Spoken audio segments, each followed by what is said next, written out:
하나님의 말씀은 베드로 전서 4장 19절 보시겠습니다.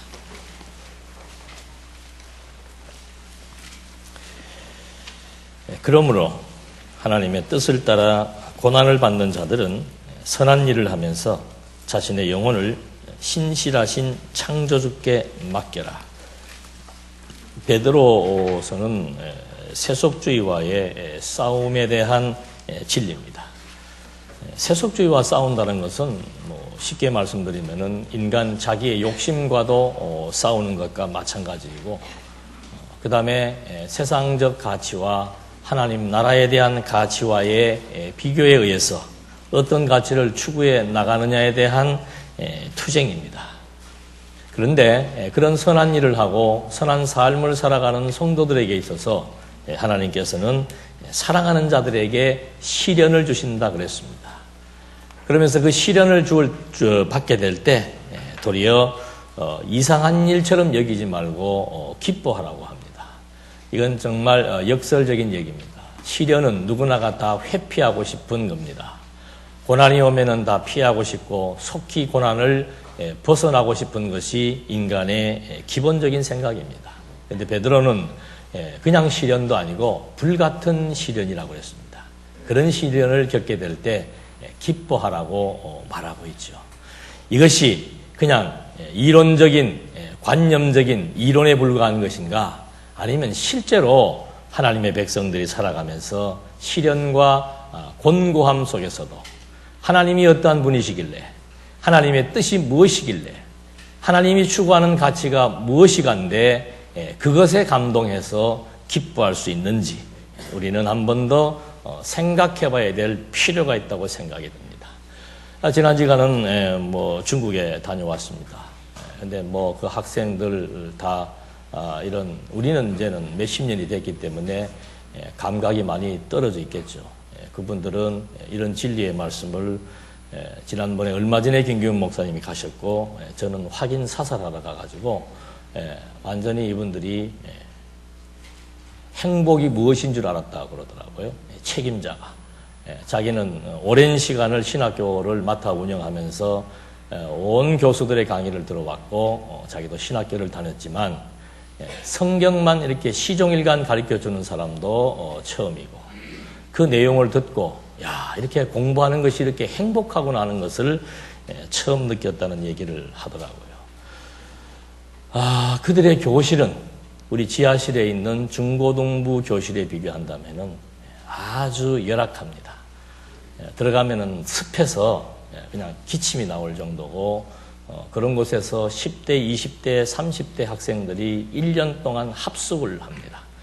마치는 기간이 2년인데 방학 한 4, 5개월 빼고 나면은 거기에서 계속 먹고 자고 하면서 신학 공부를 하고 있습니다.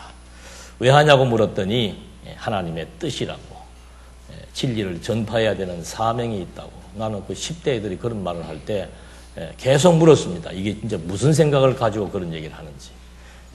그들 나름대로의 진정성을 보았습니다. 지금 베드로 역시도 많은 어려움을 겪고 있는 초대교회 성도들을 향해서 말하고 있습니다. 고난이라고 하는 것, 시련이라고 하는 것은 하나님 백성들에게 있어서의 기쁜 것이다. 그러므로 그 말입니다. 하나님의 뜻을 따라 고난을 받는 자들은, 고난도 두 가지가 있습니다.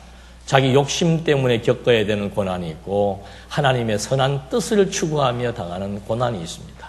대부분의 사람들은 자기 욕심 때문에 자초하는 어려움을 자꾸 하나님의 선한 뜻처럼 잘못 생각하는 경우들이 많이 있습니다. 하나님의 선한 뜻이라고 하는 것은 오늘 진행되는 일입니다. 그것이 내 마음에 안 들어도 그건 하나님의 선한 일로 인정되는 사람이 바로 하나님의 뜻을 따라 고난을 받는 거죠. 내 생각대로 안 되기 때문에 불편하고 짜증나고 원망스럽다면은 그건 내 욕심을 정리해야 될 부분입니다. 그러나 정말 하나님께서 하시는 일에 대한 인정, 공감, 그리고 그것에 대한 가치를 알면도 불구하고 주어지는 고난이 있다면은 그때는 좌우 살필 것이 없이 선한 일을 하라고 그랬습니다. 느헤미야 시대의 느헤미야가 성벽을 재건해야 되는 선한 일에 대한 과제를 스스로 깨달은 겁니다. 누가 시킨 것이 아니에요. 자기 민족의 아픔을 듣고 나서 하나님 앞에 통회 자복을 하면서 백성들 앞에 우리 모두의 어리석음을 하나님 앞에 자복하고 이제 우리도 일어서야 되지 않겠느냐 하면서 그 성벽 공사를 하는 시대가 백성들이 밥을 못 먹고 흉년이 들어서 쌀이 떨어져서 자식들을 다른 사람에게 노예로 팔아야 되는 그런 아주 참혹한 여건입니다. 그런 여건 속에서 성벽을 건축한다. 그건 어떻게 보면은 세상 사람들이 보면은 본정신이 아닌 사람들인 광적인 광신도라고도 볼 수 있습니다. 그런데 유대인들은 그런 정말 참혹하리만큼 자식을 팔고 그 자식이 또 다른 나라의 노예로 팔려가는 그런 눈물 흘리며 헤어지는 그런 장면을 목도하면서도 그 백성들은 그런 위기적인 상황 속에서 하나님과의 관계, 성벽이 우리에게 주는 가치가 무엇인 줄 깨달은 백성들은 한 사람도 그것에 대해서 불만하거나 불편하거나 바쁘다고 핑계대거나 어렵다고 핑계대면서 공사에 게을리한 사람이 없는 것이 느헤미야서에 잘 설명되고 있습니다. 우리는 조금만 어려움이 오면은 쉽게 교회를 빠집니다. 조금만 바쁘면은 저도 목회하면서 참 그런 말 많이 듣습니다. 아이고 목사님 지난주에 바빠서 못 왔습니다. 그래서 저는 그런 얘기 저한테 하지 마시라고. 그냥 알아서 조용히 빠지셨다가 조용히 나오시라고. 어려움이 와도 교회부터 등한시하고 좋은 일이 와도 교회부터 등한시하는. 근데 중국에는 말씀을 너무너무 사모하고 갈망하고 너무도 초보적인 진리임에도 불구하고 그 진리 때문에 살겠다고 고난을 자처하고 가난한 생활을 자처하면서 살아가는 젊은이들을 보았을 때 마음이 정말 쓰리고 짠하고 돌아서기가 힘든 그런 심정을 안고 왔습니다. 베드로는 얘기합니다. 어떠한 어려운 여건, 불같은 시련이 온다 할지라도 우리 성도들은 그 시련의 의미와 가치를 알기 때문에 선한 일을 하면서 그 고난에 대한 대처 방안을 말해주고 있는 겁니다.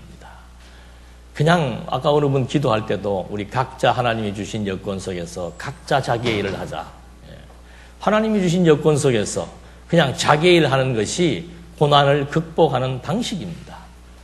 대부분의 많은 사람들은 어떤 상황이 주어지면은 자꾸 상황에 빠져듭니다. 이 문제를 어떻게 해결할 것인가? 지금 나에게 닥쳐온 이 위기를 어떻게 극복할 것인가?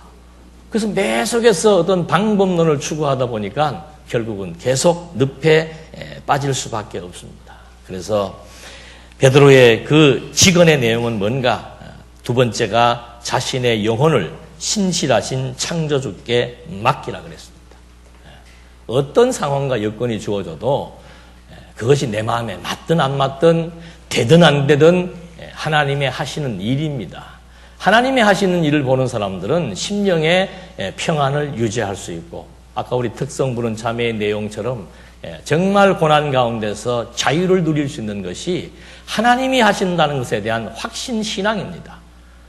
이론을 전개할 때는 하나님이 하신다고 하고 실제 생활 속에서는 마음의 고통, 번민, 짜증, 불만, 온갖 술수, 온갖 생각들을 해나가면서 자기의 영혼을 파괴시킨다면은 이건 살아있는 말씀이 아니고 이건 신앙이 아니죠. 신앙은 환경 때문이라고 하는 이유를 댈 수 없습니다.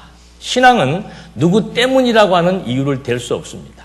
모든 것이 하나님의 뜻인 줄 안다면은 기뻐해야 되죠. 우리 오늘부터 서로 밝은 낯으로 대하고 즐거운 표정으로 서로 인사합시다. 여기는 남북의 이데올로기가 있는 데가 아닙니다. 남한과 북한이 아니고 여기는 아는 것, 믿는 것이 어느 정도는 같은 집단들에 모인 공동체입니다. 서로에게 총뿌리를 겨눌 그런 관계가 아니고 우리의 대적은 내 육신의 소욕과 그 다음에 밖에 있는 세속입니다.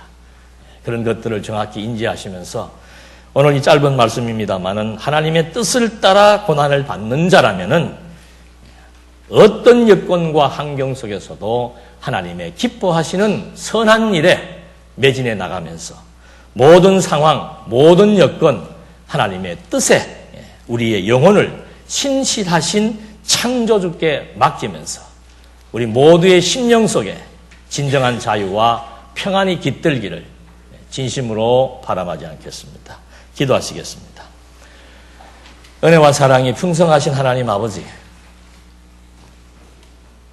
아무나 깨달을 수 없는 진리이기에 우리는 그 소중함을 압니다.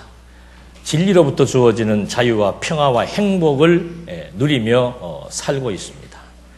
어떤 상황과 여건 모든 것 하나님의 뜻이며 합력한 선이 이루어진다는 것을 저희들 잘 알고 있습니다.